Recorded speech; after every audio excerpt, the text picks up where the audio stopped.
Jerome Bruner is an influential psychologist and a founding father of constructivist learning theories. He earned his PhD from Harvard University in 1947 and later became a professor there. During this time, he also worked for the United States Army as a social psychologist, where he observed public opinion on war and social attitudes.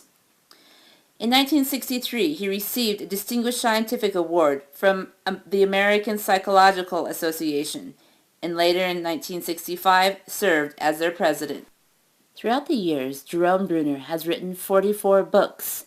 One of his earlier books, called Toward a Theory of Instruction. In his book, Jerome Bruner said, "We teach a subject not to produce living librarians on that subject, but rather to get a student to think for himself, to consider matters, to take part in the process of knowledge getting. Knowing is a process, not a product." The Culture of Education was a landmark text that had direct influence on U.S. policy during the 1990s and is still relevant today.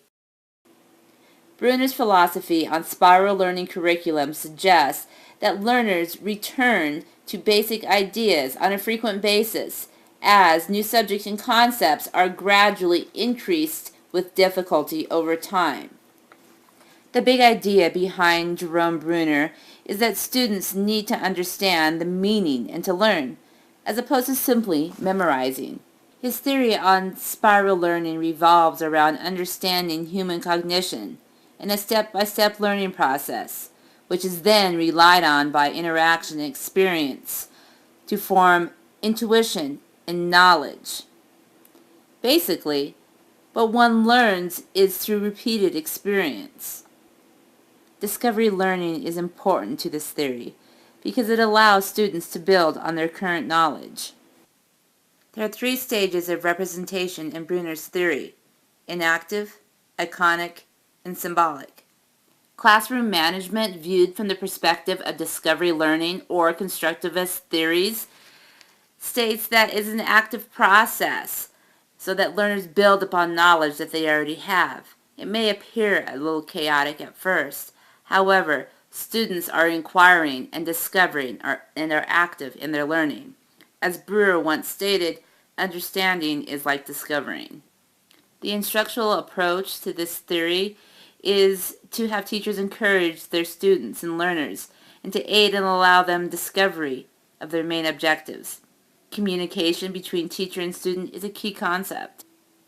Additional instructional approaches for the teacher are to help the learner to focus on the goals and tasks at hand, showing relevancy. Additionally, emphasize learning motivated by interest.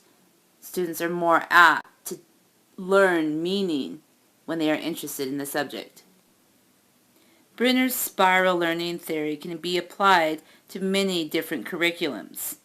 Students build and construct new knowledge and control their own process of learning, while teachers give input and structure through the appropriate learning environments of the learner.